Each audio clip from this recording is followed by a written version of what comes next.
Hey everybody, it is Penny Shelton here of PennyShelton.com, and this is a new episode of Foodie Friday.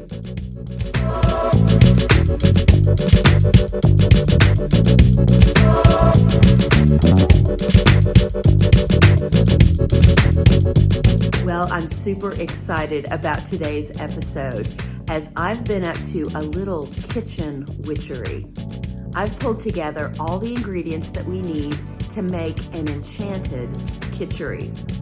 If you're not familiar with kitchari, it's basically the staple of Ayurvedic cooking. It's often found in different cleansing and detoxifying protocols. It's also considered to be like the chicken noodle soup for the soul in Indian cuisine. I wanted to draw your attention to this grounding, digestive supporting recipe that is traditionally made with a base of mung beans and white rice.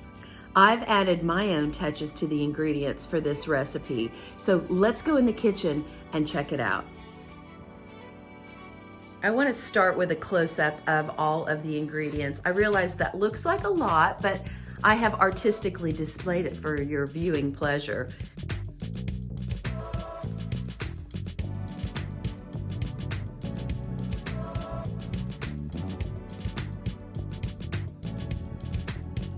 This kitchari recipe starts off by adding some coconut oil into a heavy bottomed pot over a medium heat. I'm using about 1.5 tablespoons. Once the oil is nice and hot, we're going to add the fennel seeds, cumin seeds,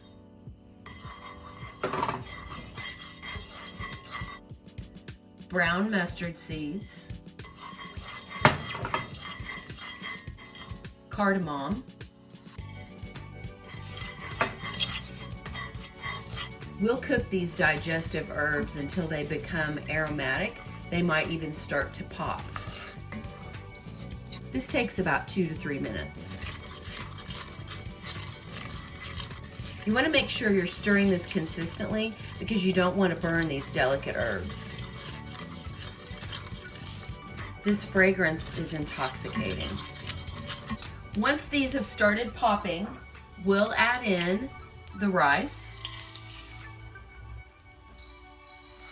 the yellow peas, stir well to coat, add in the coriander, the turmeric,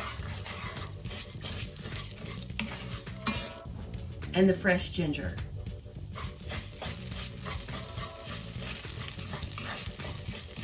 Once all of those ingredients are in the pot, continue to stir for about another minute to ensure that you don't burn any of the ingredients.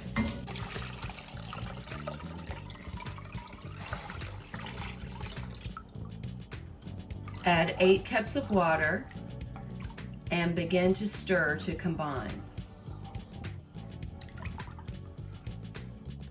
A couple of fresh bay leaves, if you have them. Dried works just fine.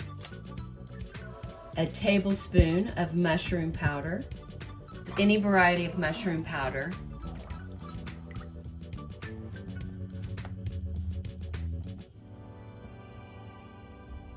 And a generous pinch of Himalayan salt.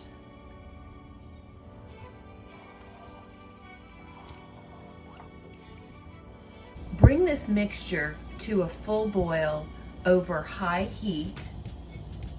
Cover and reduce the heat to low and simmer for 40 minutes. While the kitchari base is simmering, chop up the vegetables that you plan to add.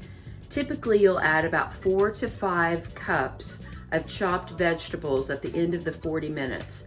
I'm going to be using cauliflower, seasonal squash, and some shredded kale. Well, it's been cooking for about 40 minutes, simmering on low. It's looking good. At this point, we'll add some of the vegetables. winter squash and cauliflower. Stir well. We're going to continue to cook this over a low heat, covered, for about another 20 to 30 minutes until the vegetables and the rice and the peas are very soft.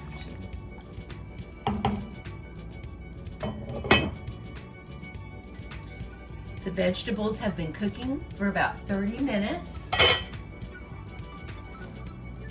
At this point, stir and then you want to taste. Now is the time if you need to add any additional salt.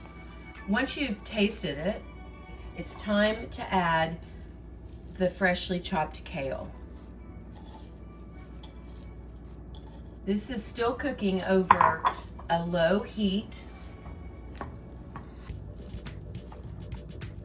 So stir in the kale to incorporate well for about another minute.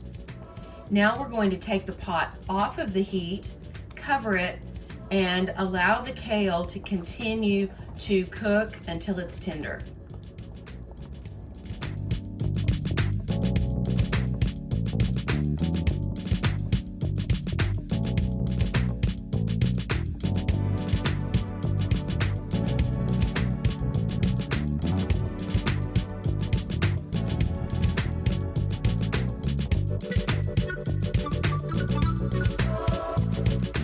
Okay, it's my favorite time.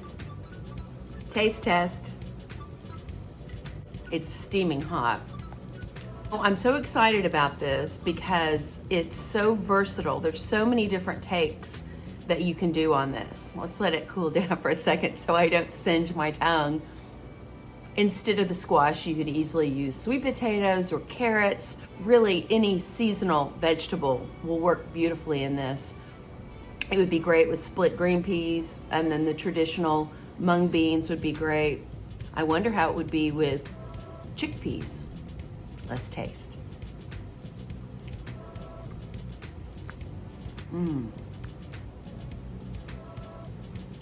Wow. I can totally see why this is on the Ayurvedic menu for cleansing and detoxifying and gut healing. Those digestive herbs are more subtle than I expected, but they are such a perfect accompaniment to this very easily digestible fall and winter delight. Enchanted Kitchari. Delicious.